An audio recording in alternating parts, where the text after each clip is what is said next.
Chapter 20. Two open sacks of flour sagged against the back wall of the sheriff's office. Right hand powdered white to the elbow, Pat sat in a swivel chair and regarded them. A heavy step shook the floor and Jake Pierce's solid form blocked the doorway.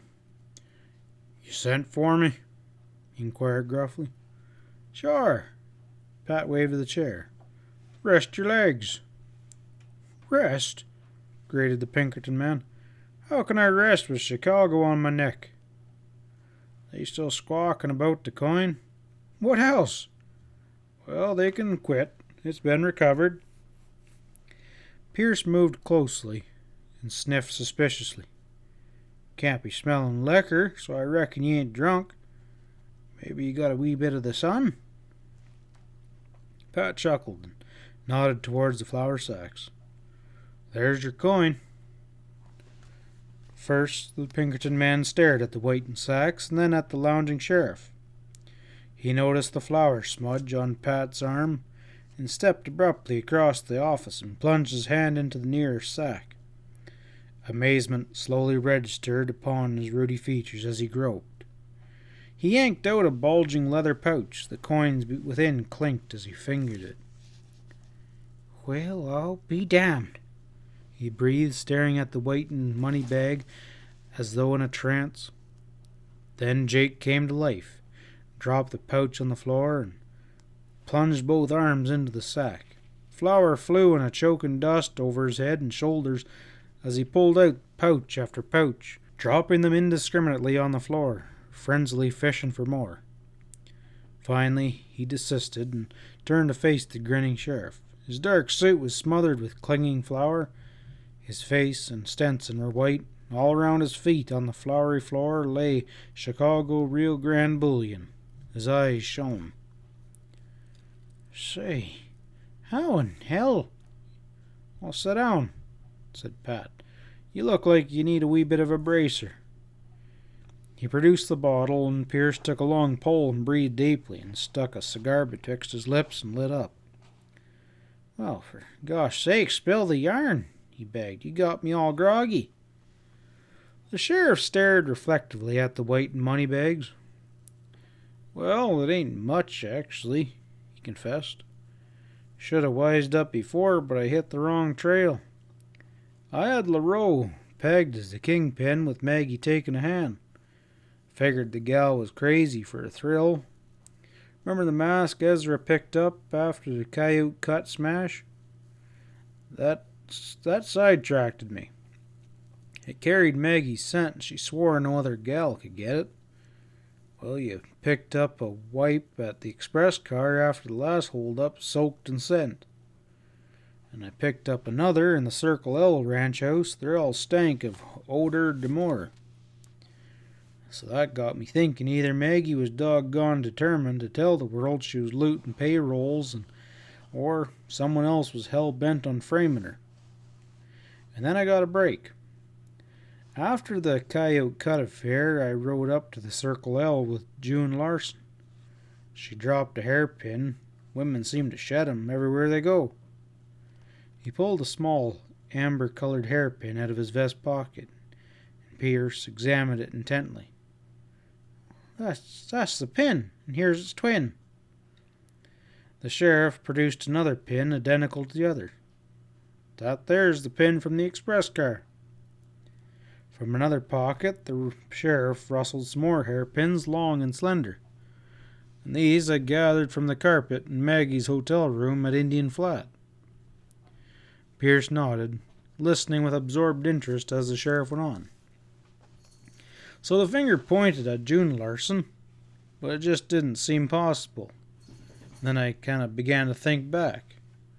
June loosened a shot when we were riding up to Circle L after the Coyote Cut smash. She fired at a squirrel for fun, she says, but I think it might have been to warn Nels. And then she split the breeze at noon when she found I was hunting for the payroll cash. Right after, that's when the gang jumped me." Pat paused and tilted the bottle and cleared his throat. "Well, even then I was scared of tangling my rope. Maggie swore no other gal in Dutch Springs could get her scent. And then I tapped the pie shop.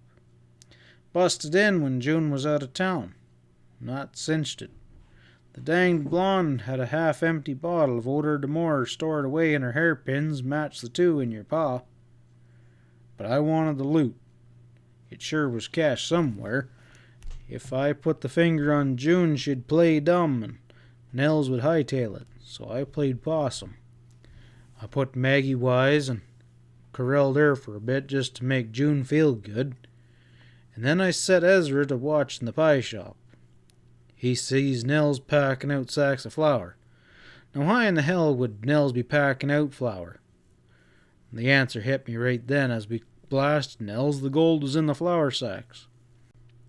I recalled that after each holdup, Jose was bringing in loads of flour for June. So I give June a chance to light a shuck, and she took it. Ezra tipped Jose, and I gamble the greaser's over the border by now. And I reckon, well, that's all. Pat rolled a smoke. Pierce ran a hand over his floury chin. No arrests, he murmured doubtfully. You got plenty of gold. Ain't that enough? Lay it all on Nels. He ain't here to argue. The Pinkerton man nodded. Well, it is your case, Pat. I've been trailing way behind. Like hell, came back the sheriff emphatically. We're in this 50-50. There's plenty of reward money to split. Pierce rose and coughed with embarrassment and extended his hand. You're a true man, Stevens, and a damn sight better detective than ever wore a Pinkerton badge. Oh, forget it, snorted Pat. Here, kill this bottle. Toting his valise, Bill North issued from the Jewel Hotel. On the plank walk outside, he hesitated, gazing indecisively up and down the street. Already the spirit of carnival had died in Dutch Springs. Tents were coming down. Barkers were silent.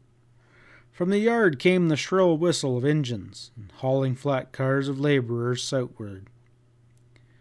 Like a magnet, Maggie's cabin drew the young ex-paymaster. Swinging his valise, he hoofed it down Main Street. Outside the little shack, he dropped his bag and hesitated and then knuckled the door. It opened, and Maggie stood before him. "Hello," she cried. "How's the landowner?"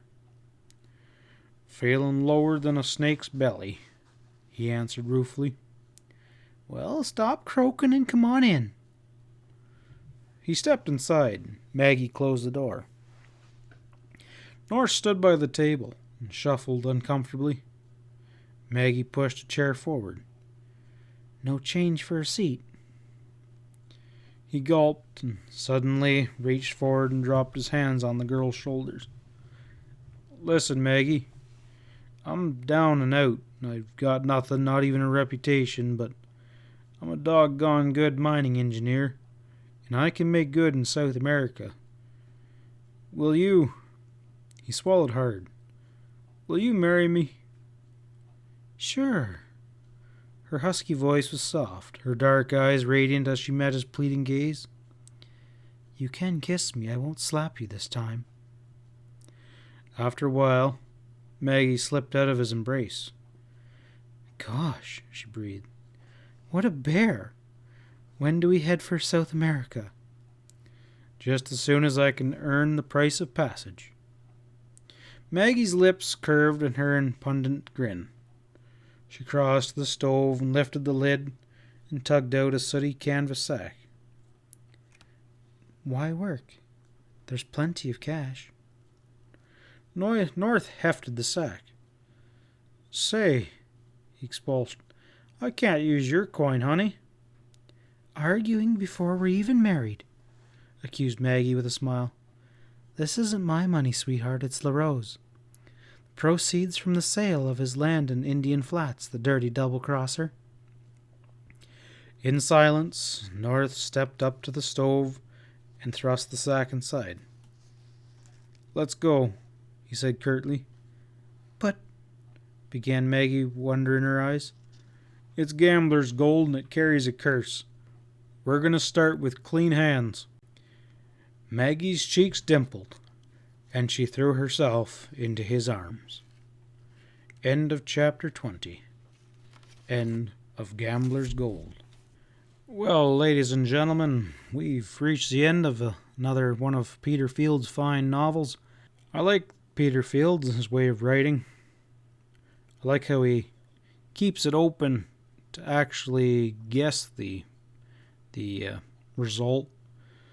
Some people mask their ability to write by simply just pulling a rabbit out of their hat at the end of the story and say, look here, why didn't you see I had a rabbit in my hat, sort of thing. So I kind of like that. Anyways, I'm going to be signing off here fairly shortly. You might hear I'm a bit croaky. It's been a long night, 1 in the morning right now. Not only has it been a good book keeping me up and awake, but we also got little lambs we're tending to at the moment.